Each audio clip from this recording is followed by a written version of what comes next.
परभणीमध्ये अवैध वाळू उपसा करण्यासाठी वापरले जाणारे तराफे जाळून वाळू साठा जप्त। गंगाखेड पोलिसांनी महसूल पथकाची कारवाई।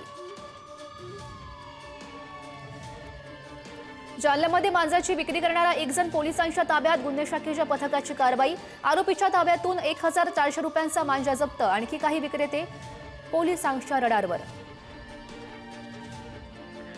वर्ध्यामध्ये वाळूची अवैध वाहतूक करणाऱ्यांवर कारवाई।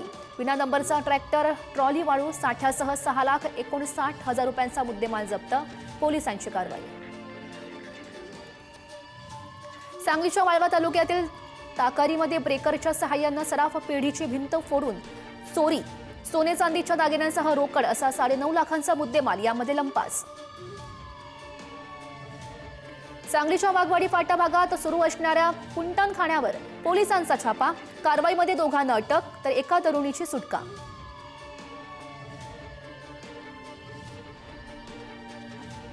सांगलीमध्ये अल्पवयीन मुलगी लैंगिक अत्याचारातून गरोदर राहिल्याची धक्कादायक अशी घटना। नराधामा विरोधात पोक्सो अंतर्गत गुन्हा। लग्नाचा आमिष दाखवून अत्याचार केल्याची माहिती।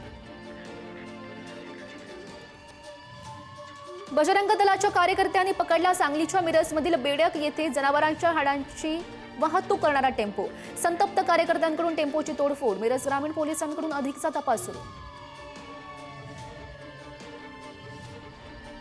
सांगलीच्या मिरजमध्ये दोघा दुचाकी चोरट्यांना बेड्या। मिरज आणि कर्नाटकमधील 4 गुन्ह्यांची उकल। महात्मा गांधी चौक पोलिसांची ही महत्त्वाची कारवाई।